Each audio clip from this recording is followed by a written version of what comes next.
미국 시장과 종목에 대한 정확한 판단에 한 걸음 더 다가가보는 마켓맨 시간입니다. 오늘도 지난주 시장을 관통했던 그리고 이번 주 시장을 바라보는 데 도움이 될 만한 인사이트 두 가지 준비를 해봤습니다.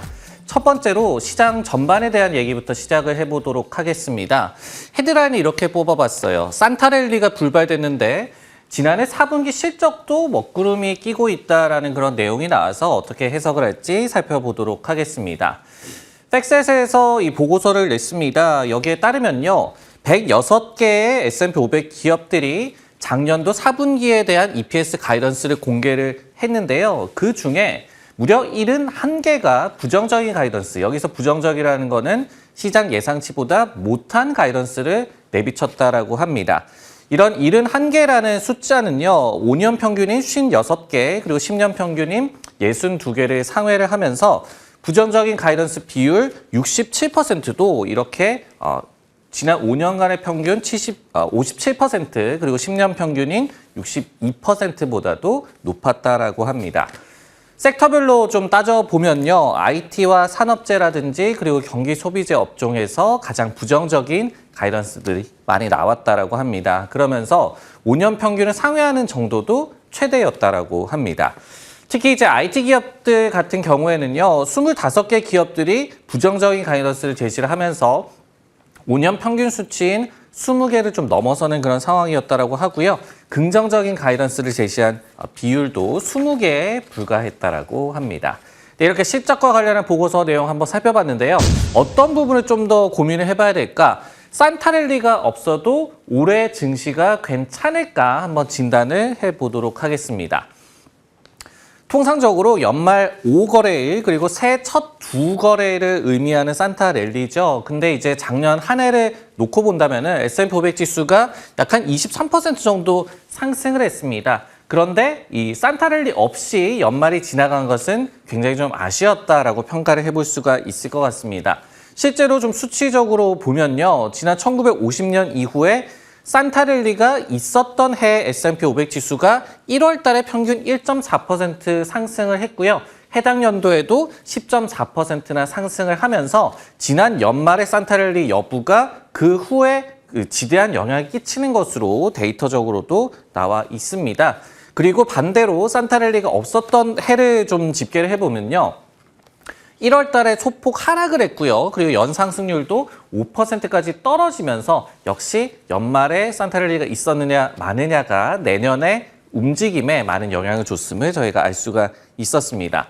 물론 올해 같은 경우에는요. 트럼프 부임에 따른 규제 완화라든지 그리고 여전한 AI 모멘텀 등의 기대를 걸면서 랠리가 3년 연속 이어질 것이다라고 좀 장밋빛 전망들도 많이 나오고 있습니다.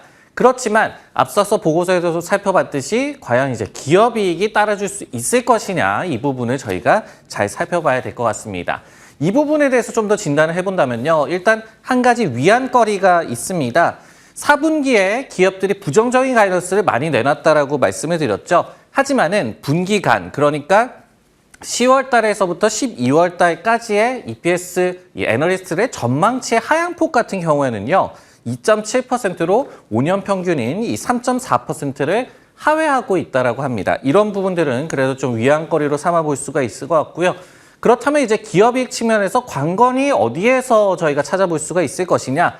즉 M7 외의 기업들로 이익 모멘텀이 확산될지 여부가 굉장히 올해 랠리 지속 여부에 영향을 끼칠 것으로 해석이 되고 있습니다. 일단 전망은 좀 밝은 수준이에요. 왜냐면요. 지난 2023년을 돌아보면은 M7 외의 S&P 500 기업들의 이익은 오히려 감소를 했습니다. 그리고 작년 같은 경우에도 S&P 500 지수 전체 이익 성장의 무려 75%를 M7 종목들이 차지를 했는데요. 근데 올해는 S&P 500 지수 기업들의 이익 성장의 33%만 이제 M7의 몫이 될 것이다라고 예상이 되고 있습니다. 그런 가운데 올해 S&P 500 기업들의 이익 성장률 전체로 본다면은 전년 대비 15% 정도가 예상이 되면서 작년에 9.5% 대비해서 가속화가 예상이 되고 있거든요. 즉 M7 외 종목들의 기업들의 이익 성장이 가팔라지면서 전체적인 이익 모멘텀을 살려줄 것이다라고 예상이 되고 있습니다. 이런 부분들이 결국은 그 랠리의 폭이라고 저희가 얘기를 하죠. 랠리를 펼치는 그 기업들의 수가 늘어나는 그런 범위가 넓어지는 효과를 한번 기대해 볼 만한 그런 요소다라고 정리를 해볼 수가 있을 것 같습니다. 네, 이렇게 시장과 관련한 얘기를 해봤고요. 이번엔 종목과 관련한 헤드라인으로 넘어가 보도록 하겠습니다. 2025년도에 반려동물 관련주로 주목을 해야 될까요? 한번 보고서 내용 살펴보도록 하겠습니다. 울프 리서치라는 기관에서 보고서를 냈습니다. 반려동물 용품 이 온라인 쇼핑몰이죠. 추이에 대한 투자 의견을 피어퍼폼에서 아웃퍼폼으로 상향 조정을 했습니다. 그러면서 이 당사의 토픽으로 제시를 한다라고 발표를 했습니다.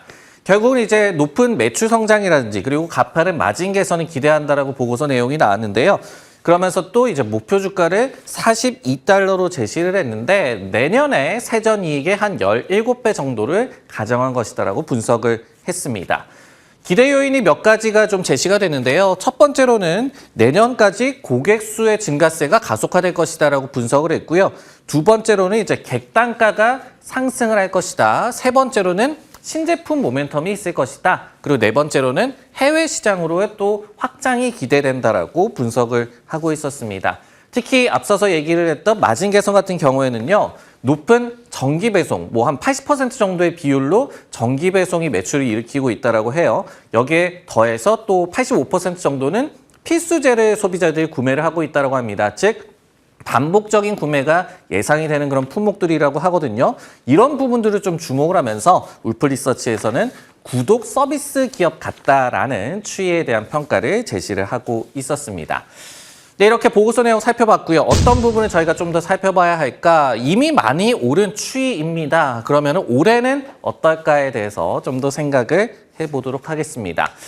추이 이제 많이 기억하시는 분들도 있을 것 같은데요. 코로나19 팬데믹 수혜주로 지난 2021년 2월을 돌이켜보면은 주가가 120달러를 육박했던 그런 구간도 있었습니다.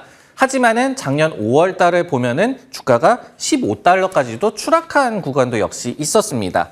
그런 가운데 작년에 62% 정도, 그러니까 바닥에서 지금 많이 올라와 있는 그런 상황입니다. 작년에 왜 이렇게 반등을 했냐, 이 요인을 좀 살펴보면요. 결국은 활성 이용자 수나 아니면 앞서 말씀드렸던 정기 배송 매출 등의 핵심 지표가 턴어라운드 하거나 아니면은 성장이 안정화되고 있음에 주목하는 그런 리포트들이 많이 나왔기 때문이다라고 해석을 해볼 수가 있을 것 같습니다. 그러면은 이미 지난해 60% 이상 오른 추이, 올해 관건은 어디에서 찾아볼 수가 있을 것이냐, 몇 가지 요소를 좀 살펴보도록 하겠습니다. 첫 번째 지표는요, 반려동물 양육 비율을 저희가 좀 살펴봐야 될 것 같습니다. 결국 추이의 주가 그리고 매출을 어느 부분이 좀 이 영향을 끼치냐를 분석을 해보면요, 결국 얼마나 반려동물을 많이 키우냐로 연동이 되고 있음을 알 수가 있습니다. 근데요, 이 미국의 반려동물 양육 비율은요, 지난 2020년도에 70%로 역대 최고를 찍었었습니다. 하지만은 지난 2023년만 하더라도 이 수치가 66%로 하락하고 있습니다. 그러다 보니까 반려동물 관련 지출 규모 같은 경우에 작년에 1,500억 달러로 최고치를 기록했을 것으로 예상이 되고는 있지만은 성장률이 2.4%로 급락을 하면서 23년도에 7.5% 성장에 대비해서 그 성장세는 굉장히 급락하고 있는 그런 상황입니다. 이런 부분들이 어떻게 회복이 될지를 일단은 살펴봐야 될 것 같고요. 두 번째는 물가입니다. 이 팬데믹 이후에 가파른 이 인플레이션이 저희가 좀 고통을 받았던 그런 요소였죠. 근데 반려동물 용품의 상승률이 22년 말에서 23년 초까지 무려 15%를 상회를 했었습니다. 즉 전체 인플레이션 대비해서 반려동물 이 인플레이션이 더욱더 가팔랐다라고 생각을 해볼 수가 있을 것 같은데, 그러다가 최근에는 이제 물가 상승률 전반이 좀 안정화가 되면서 반려동물 관련한 용품들의 물가 상승률이 마이너스로 좀 치환이 되고 있는 그런 상황입니다. 이런 부분들이 추이 같은 기업에 마진에 악영향을 줄 수 있다라는 점을 또 기억을 해봐야 될 것 같습니다. 세 번째로는요, 업계 경쟁을 또 살펴봐야 될 것 같습니다. 추이가 여전히 반려동물 용품 업계의 점유율 36%로 1위를 기록을 하고 있습니다. 그런데 이제 아마존 같은 경쟁사들이 계속 부상을 하고 있기 때문에 지난 2023년에 돌이켜보면은 2017년 대비해서 3배에 가까운 마케팅비를 지출했음을 또 알 수가 있습니다. 이런 부분들이 역시 비용 부담으로 작용을 할 수 있다는 점도 기억을 해봐야 될 것 같습니다. 즉 정리를 해보자면은 위에서 제가 말씀드린 세 가지 요소가 일단은 우호적으로 좀 풀리는 것을 확인을 해봐야 될 것 같고요. 그리고 마진이 또 높고 충성 고객화가 가능한 자체 PB 제품 그리고 정기 배송 서비스에 더욱더 확대가 있어야지 작년의 랠리가 올해도 이어질 수 있을 것으로 예상이 되고 있는 그런 상황입니다. 네, 마카메 오늘 준비한 내용 여기까지고요. 저는 다음 주에 다시 돌아오겠습니다.